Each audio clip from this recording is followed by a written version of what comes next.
Kita semua beranggapan bahwa Polandia, Hungaria, Jepang, mereka tidak dibanjiri oleh orang-orang dari budaya yang tidak cocok dan bermusuhan. Memang benar bahwa Polandia tidak membiarkan migran ilegal masuk, dan saya yakin kalian semua sudah melihat video-video ini. Dan saya yakin kalian semua sudah melihat video-video seperti yang satu ini. Sekarang kami berada di perbatasan antara Polandia dan Belarus. Kami ingin pergi ke Polandia, tapi mereka tidak mengizinkan kami. Ya, kenapa mereka harus membiarkan kalian masuk? Jadi, pada dasarnya, Putin ada di balik semua ini. Dia membanjiri Eropa dengan para migran dari negara dunia ketiga ini. Mereka datang melalui Suria, melewati Turki. Lalu mereka akan melewati Belarus. Dan dari Belarus mereka masuk ke Polandia atau Eropa Barat. Jadi Polandia berkata, tidak, kami akan menghentikan itu. Dan kami berada di hutan dan sangat dingin serta sedang hujan. Kami tidak bisa membuat api unggun. Ya sudah, tetaplah di rumah saja. Kami punya anak-anak di sini. Tidak, mereka tidak ada. Hampir tidak ada. Akan mati di pagi hari, sungguh. Dan kami butuh bantuan. Dan sangat dingin. Istri saya sedang sakit. Kami butuh bantuan. Kami ingin pergi ke Polandia.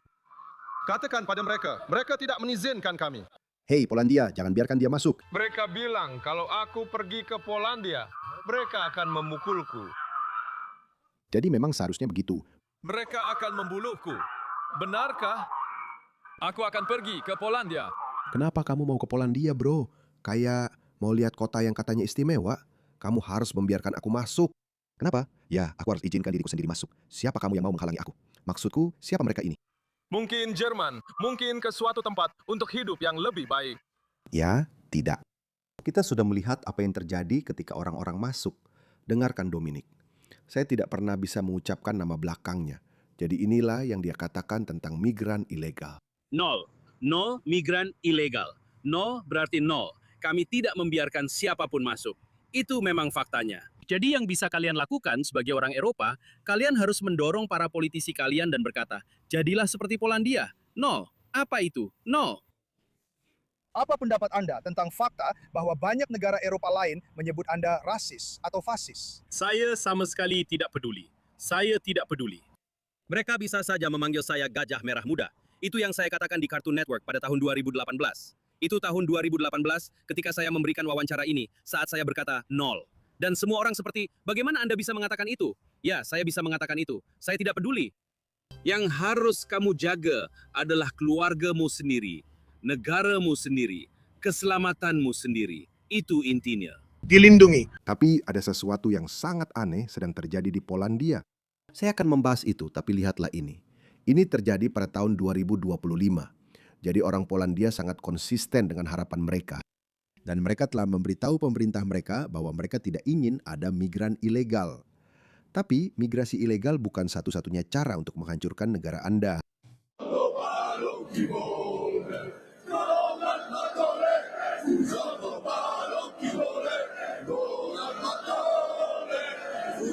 Jadi kita telah melihat banyak video seperti ini, di mana orang-orang dengan tegas menolak migrasi massal. Namun dengar betapa siawannya ini. Saya aneh.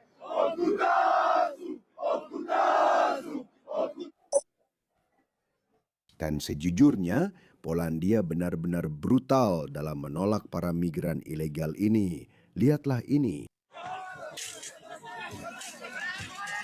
Oke, ayo. Lihat ini. Lihat betapa merasa berhaknya mereka. Apa itu? Itu senjata. Dan mereka melempar batu dan kerikil ke arah para penjaga.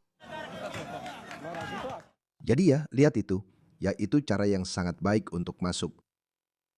Ini sebuah keajaiban. Saya tidak tahu kenapa mereka tidak menggunakan peluru tajam. Lihat. Mereka, oke, itu tidak buruk. Ya oke, mungkin jangan pakai peluru tajam. Kamu bisa gunakan itu. Semprotan meriam air, semprotan beruang, semprotan cabai. Saya tidak tahu. Peluru karet juga tidak apa-apa. Saya tidak tahu kenapa mereka tidak menggunakan peluru karet. Katanya, ada cuplikan video seorang migran yang melempar tombak menembus pagar-pagar ini dan mengenai seorang penjaga Polandia. Dan saya rasa dia meninggal. Dan setelah itu, para penjaga Polandia langsung kalap. Dan saya rasa mereka memang diizinkan. Tidak, mereka tidak melakukan apa-apa saat itu. Tapi mereka mengesahkan undang-undang yang memberi kewenangan kepada penjaga Polandia untuk menggunakan peluru tajam. Dan saya rasa mereka mungkin telah membunuh 1 atau 2 migran ilegal di sana-sini. Yang mana, lihat, itu jadi efek jerak. Jika saya tahu bahwa saya akan ditembak jika saya pergi ke sana, maka saya mungkin tidak akan pergi ke sana. Lihat ini. Dan inilah hasilnya. Lihat betapa indahnya Polandia.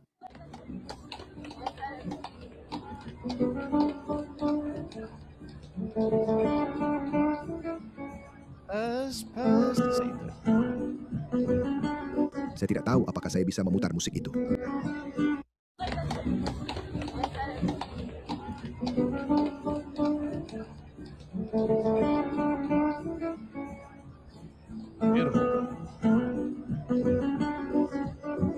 Lagu yang sangat indah. Sekarang, sebagai perbandingan, lihatlah ini. Saya membuat video ini kemarin, saya membuat perbandingan berdampingan tentang Brussels, karena saya yakin Anda masih ingat beberapa hari yang lalu. Ada kerusuhan besar di Brussels. Jadi ini adalah Brussels pada tahun 2005. Lihatlah itu. Dan ini adalah Brussels hari ini. Lihatlah ini baru saja terjadi. Kamu tahu, biasanya butuh beberapa generasi, atau setidaknya kamu tahu, 40-50 tahun bagi sebuah negara untuk mengalami penurunan sebesar itu. Tapi lihat, ini baru saja terjadi dalam 20 tahun, bahkan mungkin hanya 10 tahun. Seharusnya aku mencari video dari tahun 2015. Aku rasa saat itu masih akan baik-baik saja. Aku tahu beberapa orang bilang, waktu yang paling tepat itu di tahun 90-an atau 80-an. Tapi lihat itu, lihat perbandingannya. Dan ini bahkan bukan foto terburuk dari Brussels, masih banyak lagi jelasnya. Aku sudah membahas beberapa. Jadi itulah hasilnya. Tapi seperti yang aku bilang, bukan hanya migrasi ilegal yang membuat negaramu seperti ini. Ya, migrasi ilegal adalah bentuk terburuk, cara termudah untuk menghancurkan negaramu. Aku baru saja menemukan video ini dari Visegrad, dan dia menggambarkan situasi yang benar-benar berbeda karena dia bilang Polandia juga sedang berubah. Dan kita sudah melihat bagaimana Jepang juga berubah. Perdana Menteri Jepang yang baru, Takashi. Awalnya aku pikir aku suka dia. Tapi sekarang kita melihat begitu banyak aktivis bermunculan dari Jepang yang memicu perpecahan. Dan kenapa mereka memicu perpecahan? Karena orang-orang bereaksi. Orang-orang punya hak untuk marah ketika mereka melihat negara mereka berubah tepat di depan mata mereka. Oke, aku tidak bisa menemukan video terbaru dari Jepang di mana pria Kurdi ini sangat agresif dan bermusuhan, serta dia berteriak-teriak. Dia berteriak tepat di depan wajah pria Jepang ini, menuduhnya melakukan sesuatu. Ya, jelas dia berteriak dalam bahasa Jepang, jadi aku tidak mengerti. Tapi orang-orang hanya melihatnya seperti karena orang Jepang memang tidak dikenal berperilaku seperti ini. Ini bukan, ini tidak normal bagi mereka. Inilah sebabnya aku bilang, mereka ingin kita menerima ini sebagai norma baru. Inilah yang terus dikatakan Anthony Albanese, Perdana Menteri Australia, kepada kita, bahwa Australia tidak akan seperti itu lagi. Oke. Jika kamu berpikir kamu adalah Australia tahun 50-an atau 60-an, lupakan saja, itu tidak akan terjadi. Kami tidak bilang kembali ke tahun 50-an atau 60-an, tapi jangan lakukan ini, jangan lakukan ini. Lihat ini, baru saja terjadi di Burnley, tepat setelah pria Skotlandia itu. Ya, pria Skotlandia di Irlandia Utara hampir dipenggal oleh seorang migran Sudan hanya 2 hari setelah itu. Lihat ini. Ini adalah seorang gadis berusia 17 tahun di Burnley sepertinya. Ini Burnley, Inggris. Dan seorang migran tak dikenal ini tiba-tiba muncul entah dari mana. Dia tidak melakukan kontak mata, tidak mengatakan apa-apa kepadanya. Benar-benar tanpa provokasi. Dia berjalan santai mendekatinya dan menusuk lehernya. Mereka ingin kita menerima ini sebagai hal yang normal sekarang. Lihat ini, dia berlari. Saya terkejut, saya tidak tahu. Seperti saya berharap dia... Saya tidak tahu apa yang terjadi padanya sejujurnya. Itu baru saja terjadi. Ini benar-benar terjadi sekarang saat saya merekamnya.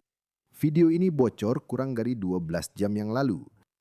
Video ini sudah ditonton oleh 2 juta orang di channel ini, 6 juta di channel Tommy Robinson, dan entah berapa banyak orang lain yang sudah mempostingnya. Jadi jutaan orang menonton ini, dan para pemimpin kita ingin kita begitu saja menerimanya. Dan saya pikir sesuatu yang serupa juga terjadi di Polandia. Ya, Polandia mungkin bagus dalam menangani migrasi ilegal. Jepang mungkin juga bagus dalam menangani migrasi ilegal. Tapi bagaimana dengan migrasi legal? Dengarkan Visegrad. Polandia memiliki reputasi di dunia maya sebagai salah satu negara terakhir yang mayoritas penduduknya adalah orang Polandia. Tetapi hal ini sedang berubah dengan cepat.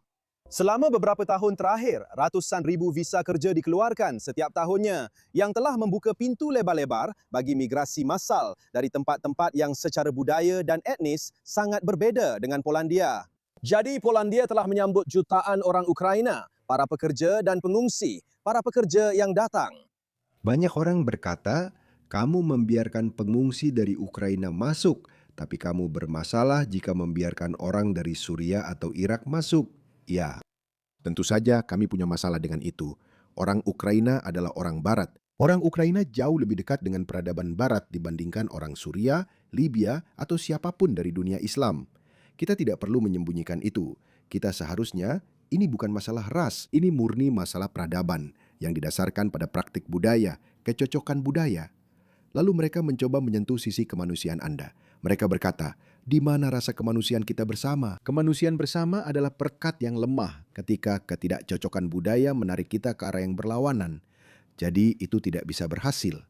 Kemanusiaan bersama tidak berhasil. Idealisme tinggi seperti ini tidak berhasil ketika anak-anak perempuan kita diperkosa, pria ditusuk, orang tua disiksa. Semua ini terjadi setiap hari, teman-teman. Lihat, saya baru saja membuat video. Dalam 10 hari terakhir, kami mengalami 6 insiden terkait migran di Eropa Barat. 3 di Inggris, 1 di Prancis, 1 di Jerman yang saya ketahui. Oke, mungkin masih banyak lagi. Kita tidak akan tahu tentang yang satu ini, video yang baru saja saya putar untuk kalian, karena itu dibocorkan oleh seseorang dari Departemen Kepolisian atau seseorang dari Departemen CCTV. Seseorang membocorkannya. Kita tidak tahu tentang Henry Nowak. Kita tidak tahu tentang ini. Jadi tidak ada yang salah dengan menerima orang-orang dari Ukraina. Saya sering mengatakan ini di Australia. Kita seharusnya membuka jika kita ingin migrasi. Swedia sedang menurun. Inggris juga sedang menurun. Prancis dan Jerman juga sedang menurun. Kita perlu mengatakan bahwa orang Prancis asli, Jerman asli, Inggris asli, Swedia asli dipersilahkan. Saya akan mengatakan itu. 100% saya akan mengatakan itu. Itu bukan rasis. Itu soal budaya. Tidak ada yang bisa mengatakan sebaliknya kepada kita. Kita tidak perlu merasa bersalah tentang itu. Antara tahun 2014 dan 2022 lalu, sejak 2022, banyak pengungsi yang datang setelah invasi besar-besaran Rusia ke Ukraina. Tapi dalam rentang waktu itu, kita juga melihat ratusan ribu visa kerja yang diberikan kepada orang-orang dari negara seperti Tajikistan dan Uzbekistan. 8.000 orang Pakistan, saya bisa katakan, mereka tidak akan memperkaya kalian seperti yang kalian pikirkan. Sebenarnya itu tergantung. Ya, lihat, tidak. Tidak, itu tidak tergantung. Semuanya. Mereka adalah generasi pertama, bahkan jika mereka benar-benar berpendidikan, karena memang banyak yang berpendidikan tinggi yang pergi ke luar negeri. Tapi anak-anak mereka, generasi kedua dan ketiga, mereka akan marah. Mereka akan punya keluhan. Mereka akan berkata, kalian orang kulit putih, kalian membenci kami, kalian rasis.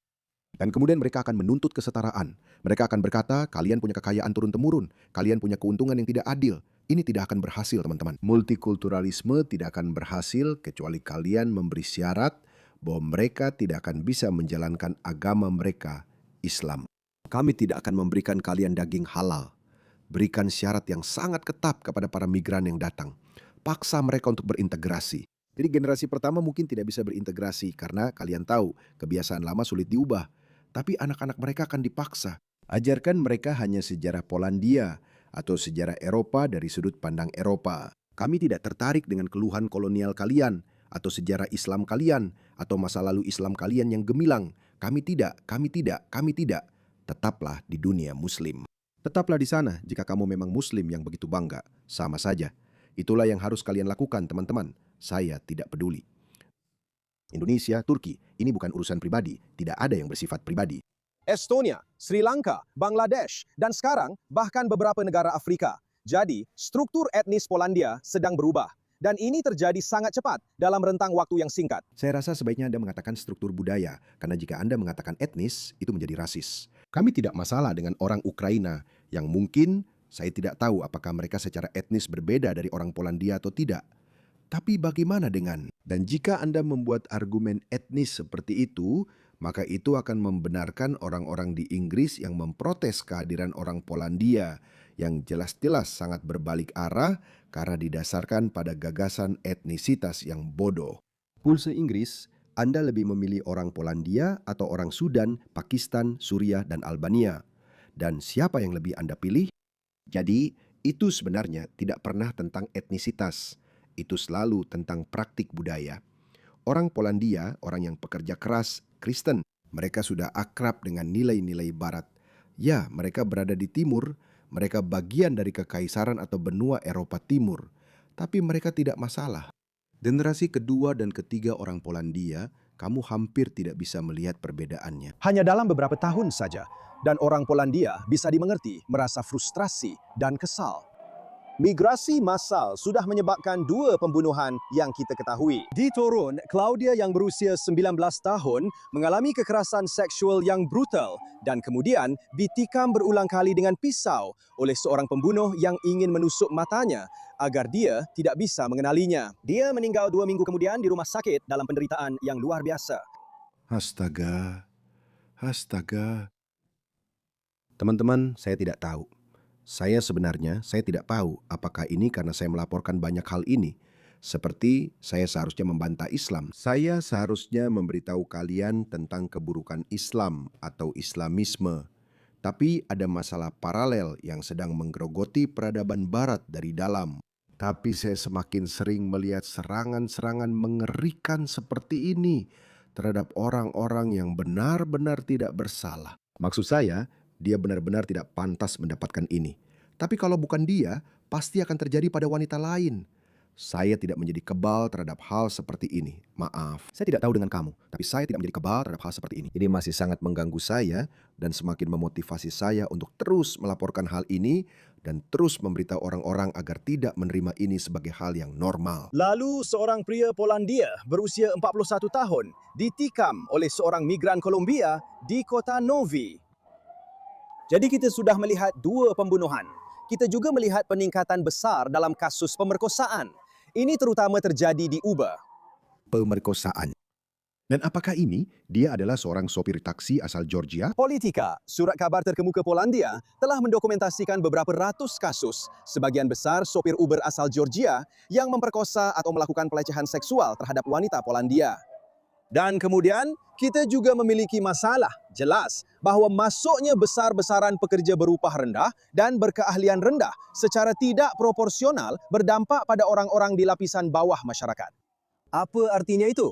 Jumlah pekerja yang besar, jelas, berdampak pada pekerja berkeahlian rendah dan berupah rendah di Polandia yang memang sudah kesulitan. Gantikan mereka dengan sejumlah besar pendatang baru yang bersedia bekerja dengan upah lebih rendah lagi karena mereka di sini hanya untuk mencari uang dan kemudian mengirim remitansi ke negara asal mereka. Dan hasilnya, anda mendapatkan kelas pekerja yang tidak puas. Ironisnya, ketika kami berada di aksi tandingan yang dipimpin oleh orang-orang yang mengaku anti-rasis, anti-fasis dan secara terbuka mendukung perbatasan terbuka. Ya, kalian bisa menemukan orang-orang gila seperti ini di mana-mana, teman-teman. Saya berpikir, ya lihat, kita merayakan fakta bahwa Polandia, Hungaria, Jepang, dan Korea Selatan, negara-negara ini sangat mencintai identitas budaya dan sejarah mereka, sehingga mereka tidak mau berkompromi soal itu. Tapi tunggu dulu, mereka adalah bagian dari dunia barat yang bebas. Tidak harus barat, karena Jepang dan Korea Selatan adalah negara timur, tapi mereka adalah bagian dari dunia bebas di mana mereka memiliki demokrasi.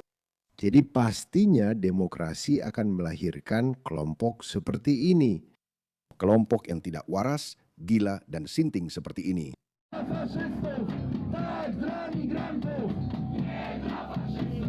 Disinilah kita, di demonstrasi anti-fasis. Saya tidak tahu kenapa, tapi kenapa mereka semua selalu terlihat sama?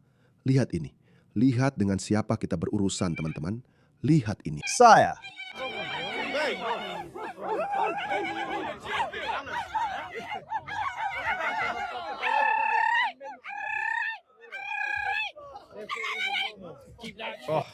Dia meludah ke arahnya. Itulah yang sedang kita hadapi, teman-teman. Itulah yang sedang kita hadapi. Mereka ada di mana-mana. Jadi kenapa Polandia tidak punya orang-orang seperti itu? Tentu saja Polandia juga punya orang-orang seperti itu. Yang mana ini melawan protes yang dipimpin oleh orang-orang Polandia sayap kanan terhadap migrasi. Ada sebuah spanduk yang bertuliskan hak migrasi adalah hak pekerja, yang sebenarnya merupakan slogan yang sangat tidak masuk akal untuk diusung. Apa yang akhirnya terjadi adalah seperti yang telah kita lihat di Eropah Barat, di mana pada dasarnya para pekerja berupah rendah berasal dari sebagian besar negara-negara global selatan atau negara dunia ketiga. Tergantung bagaimana Anda memandang mereka, pada akhirnya mereka menjadi kelas pelayan bagi kelas menengah dan para elit, baik itu di London, Paris, Madrid, atau Berlin. Jadi sebenarnya tidak ada yang lebih rasis daripada ingin mengimpor kelas pelayan dan pekerja berupah rendah dari negara dunia ketiga. Itu sebenarnya poin yang sangat bagus. Ya, itu poin yang sangat bagus. Pada dasarnya, Anda menginginkan kelas budak yang bisa melakukan perintah Anda, yang bisa membersihkan rumah Anda dengan upah yang jauh lebih rendah, yang bisa mengantarkan makanan Uber Anda. Ya, poin yang bagus. Saya tidak tahu nama orang ini. Saya selalu memanggilnya Visegrad. Kamu usir semua orang Latino dari negara ini. Lalu siapa yang akan membersihkan toiletmu, Donald Trump? Lihat betapa menjijikannya itu. Ini sebenarnya mengingatkan saya pada Perdana Menteri Australia Selatan. Betapa meremehkannya ini. Dengarkan ini. Pesan saya untuk para pemilih One Nation adalah siapa yang akan memberi makanmu, memandikanmu, dan membersihkan pantatmu saat kamu berusia 90 tahun? Siapa yang akan membersihkan pantatmu saat kamu berusia 90 tahun? Mari kita datangkan orang-orang dari negara dunia ketiga ini. Mari kita impor tenaga kerja budak ini. Itu sangat rasis. Sebenarnya aku pernah menyampaikan hal itu sebelumnya. Aku ingat saat aku bereaksi terhadap video itu ketika video itu keluar. Itu cukup mendapat perhatian di Australia dalam diskusi di Australia. Dan aku mempopulerkan gagasan bahwa itu sangat rasis. Bahkan itu sebenarnya sedikit komentar bercanda karena kau tahu, orang-orang ini suka sekali memanipulasi dan pamer moral serta memanggilmu dengan segala macam sebutan. Tapi ya, aku hanya, kau tahu, menggunakan senjata mereka sendiri melawan mereka. Dan ya, maksudnya mereka semua terlihat sama. Mereka seharusnya dipenjara hanya karena selera fashion mereka yang buruk. Dalam arti itu, kau tahu maksudku? Seperti saat aku bilang, masih ada lagi, masih ada lagi. Itu adalah definisi sebenarnya dari rasisme. Bawa mereka masuk dan jadikan mereka sebagai kelas buruh terikat. Jadi sepertinya Polandia juga sedang melewati fase itu ketika orang-orang harus... Sebenarnya, aku cukup terkejut bahwa di zaman sekarang ini masih ada negara yang memperdebatkan hal ini. Karena menurutku, perdebatan itu sudah selesai dan tuntas. Lihat saja Jerman, lihat Prancis, lihat Inggris, lihat apa yang terjadi. Inilah sebenarnya alasan mengapa Australia mulai sadar. Saya membuat video ini kemarin karena partai politik One Nation milik Pauline Hanson, partai politik yang sedang dibicarakan oleh orang ini, karena itu adalah partai politik sayap kanan yang mengatakan kita perlu mengurangi imigrasi dan kita perlu melindungi identitas nasional kita sendiri. Kita perlu menjaga cara hidup orang Australia. Dia sedang naik daun dalam jajak pendapat. Dia sedang naik daun dalam jajak pendapat dan partai politiknya telah menjadi partai politik terbesar di Australia. Dia akan mendapatkan 33% suara. Jadi 2 tahun lalu dia sama sekali tidak terlihat. Dan dia telah berkecimpung di dunia politik selama hampir 30 tahun. Jadi apa yang berubah? Nah, apa yang telah kami lakukan? Apa yang dilakukan orang-orang seperti kami? Kami telah memperingatkan masyarakat Australia, memutar video-video tentang apa yang terjadi di Inggris, apa yang terjadi di Prancis dan Jerman. Ini tidak berlebihan. Orang-orang bisa melihat sendiri. Orang-orang bisa melihatnya sekali. Setelah melihatnya, mereka tidak bisa melupakannya. Inilah alasan mengapa di Australia, dalam konteks Australia, perdebatan berjalan ke arah yang berbeda. Orang-orang semakin menjadi nasionalis. Jadi itulah perdebatan yang seharusnya kalian lakukan. Jadi saya tidak tahu kenapa Jepang dari semua negara yang selama ini begitu tegas menolak imigrasi, sekarang justru mendatangkan orang dan dari semua negara mendatangkan orang dari negara-negara Muslim. Dan Polandia juga melakukan hal yang sama. Halo? Apakah kalian belum belajar apa-apa? Jadi ini aneh. Tapi saya benar-benar berharap Polandia tidak bernasib seperti Eropa Barat. Jadi ya, kita hanya bisa berharap.